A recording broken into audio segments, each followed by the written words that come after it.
আসসালামু আলাইকুম। আমি কানিস ফাতেমা পপি। নতুন একটা ব্লগে আপনাদের সবাইকে স্বাগতম। আশা করি যে যেখানে আছেন না কেন ভালো আছেন। আলহামদুলিল্লাহ আমরাও বেশ ভালো আছি। তো আজকের ভিডিওটা খুব সকাল থেকে শুরু করছি। তো সকাল বেলা মানে আমার কাছে আগে বিছান পরিষ্কার করা। তো বিছান এলোমেলো থাকলে আমার আসলে আর কিচ্ছু ভালো লাগে না। মনে হয় আমি কোনো গহীন জঙ্গলে আছি। তাই আমার কাজ হচ্ছে মানে সকালবেলা আগে বিছান পরিষ্কার করা।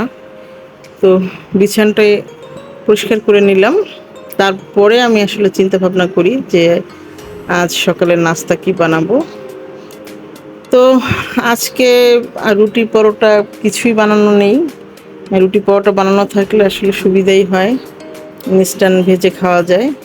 যদিও আজকে কিচ্ছু নেই, তো ফ্রিজ খুলে আগে দুপুরের মাছ তরকারি যা রান্না করব তা ভিজিয়ে নিলাম।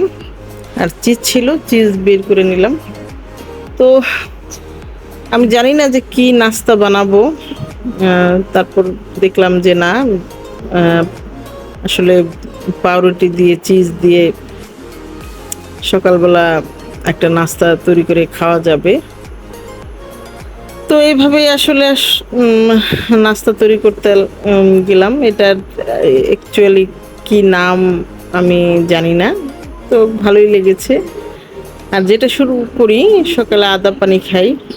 আদা পানিটা আমার এটা খাওয়া খুবই ভালো শরীরের জন্য। এটাতে ওয়েট তো লুজ হয়, প্লাস আমার যে প্রবলেম ছিল সেটা হচ্ছে অ্যাসিডিটি।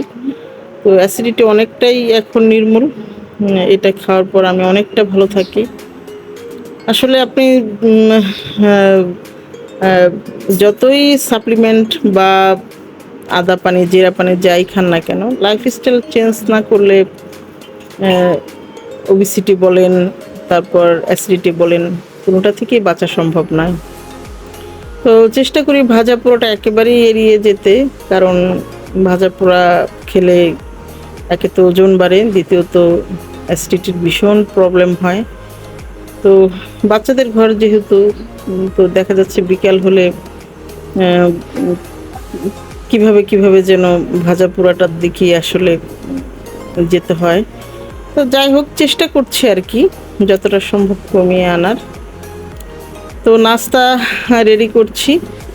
তো আলহামদুলিল্লাহ বেশ ভালো নাস্তাই হয়েছিল, যেহেতু চিজ আছে। আর চিজটা কিন্তু অনেকক্ষণ পেট ভরা মানে ভরিয়ে রাখে।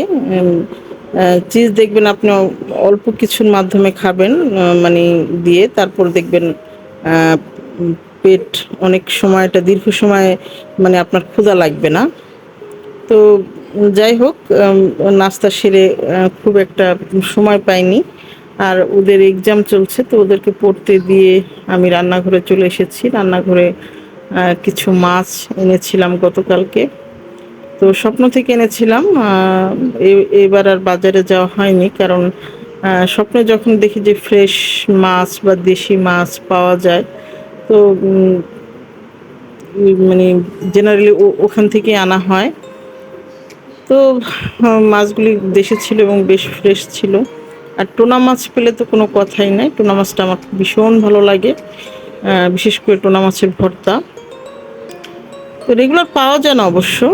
এটা বৃদ্ধ বলেন, মানে ইয়াং বলেন, যাই বলেন না কেন, সবার জন্যই ভালো, যেহেতু প্রচুর পরিমাণে আয়োডিন থাকে। তো চেষ্টা করি মানে ভিটামিনযুক্ত খাবারগুলি আসলে অ্যাফোর্ড করার জন্য। তো যাই হোক, এখন দুপুরে রান্না করব। আজকে আর বেশি কিছু করব না রান্না বান্না, যেহেতু বেশ কিছু মাছ কোটাকাটা করেছি। আর ওদেরও পরীক্ষা। তো অনেকে যেটা বলে যে আসলে আমি কেন পড়াই।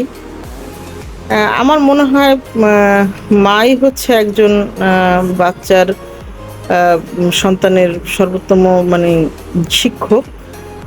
যদি সে আপনার মানে কি বলবো, আপনার উপরে সে মানে আপনার তার উপরে কন্ট্রোল থাকে। কন্ট্রোল না থাকলে সেক্ষেত্রে ভিন্ন কথা। তো আমার বাচ্চারা বেশ আনন্দ পায় আমার কাছে পড়ে, আমিও আনন্দ পাই। যার জন্য তো ছিল। তো এবার এইটু উঠলো, এইটে পড়ছে এখন। তো ইচ্ছা আছে যে আগামী বছর যেহেতু নাইনে উঠবে, নতুন কারিকুলামও যেহেতু চেঞ্জ হয়েছে, কেমন বই আসবে আমি জানি না। তো ম্যাথটা বাদে আর কি ইংলিশের উপরে একটা কোর্স ওকে করাবো। তো দেখা যাক কি হয় আর কি, যেহেতু এখনো কয়েক মাস বাকি আছে। তো আমি তো এভাবেই আসলে টুনা মাছের ভর্তাটা করি। তো আজকে টোনা মাছের ভর্তা করব, আর 2-4টা করলা ছিল ফ্রিজে। তো ওই দুটাকে আবার সিদ্ধ করে নিয়েছি, ওই দুটা ভর্তা করব। তো ভর্তা আর ডাল বেশ ভালোই খাবার আমাদের হয়ে যায়। আসলে আমার ছেলে মেয়ে বলেন বা আমার হাজবেন্ড বলেন, কেউ আসলে খাবার দাবার নিয়ে অত প্যারাপেরি করে না, কারণ ওদের যেভাবেই আসলে দেই সেভাবে ওরা খায়। তো আলহামদুলিল্লাহ এই এই দিক থেকে, কারণ অনেক সময় দেখা যাচ্ছে যে সংসারে 4-5 জন মেম্বার হলে এটা খাবে না ওটা খাবে না, তো এরকমটা হয় না আসলে। সব সময় যখন যেভাবে করি ওরা আসলে সেভাবেই অভ্যস্ত।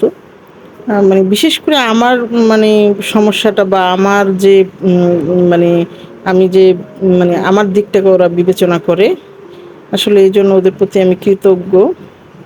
তো রান্নাটা সেরে দুপুরের খাওয়া দাওয়া করে নিয়েছি এভাবেই। আর ফাঁকে ফাঁকে তো ওদের তো পড়াচ্ছি। তো ওর বাবা কি করে ইদানিং, যখন ক্লাস 8 উঠলো আমার ছেলে, তো ওর বাবা আমার ছেলেকে মাসে মাসে কিছু টাকা হাত খরচের জন্য দেয়।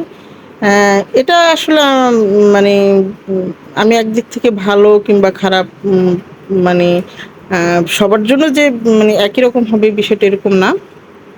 তো আমার ছেলের ক্ষেত্রে কি হয়েছে, ওর বাবা চাইতো যে সবসময় ও টাকার মর্মতা বুঝুক, নিজে জমাতে শিখুক। তো এতে করে যা হবে, যখন ও ইনকাম করবে তখন ওর ভিতরে একটা জমানোর প্রবণতা বা খারাপ দিকে খরচ করার যে একটা প্রবণতা, মানে এই টেন্ডেন্সিটা থাকবে না। তো আমরা আসলে যে আশা নিয়ে ওকে মানে মানে যে পকেট মানির যে বিষয়টা ওটা দিয়েছিলাম, তো আলহামদুলিল্লাহ ও আসলে অনেক মানে আমরা অনেক হ্যাপি ওর উপরে। কারণ ও দেখলাম যে এই বিগত কয়েক মাসে যে ও আসলে খরচের চেয়ে জমাতে বেশি ভালোবাসে। বেশ কিছু টাকা জমিয়েছে, প্লাস জমিয়ে আবার নিজের যেটা প্রয়োজন ও সেটা নিজেই কিনছে। অবশ্যই আমাদেরকে সাথে নিয়ে কিনছে।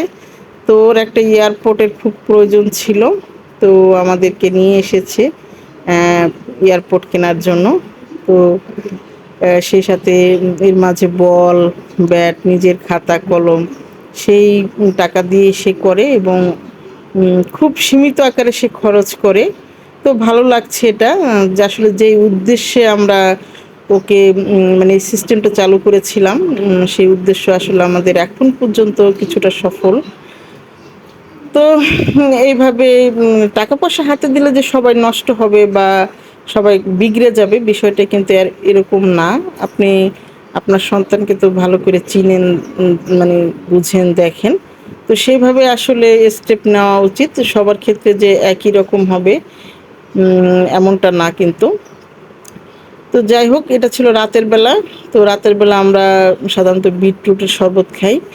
এটা খুবই একটা ভালো মানে এটার যে কত গুণাগুণ, কাইন্ডলি আপনার গুগলে সার্চ করে দেখতে পারেন, যে গুণাগুণের শেষ নেই। তো আমি খাবো, তোর বাবা বলছিল, বাবাকেও দিলাম। তো এই ছিল আমাদের ভিডিও।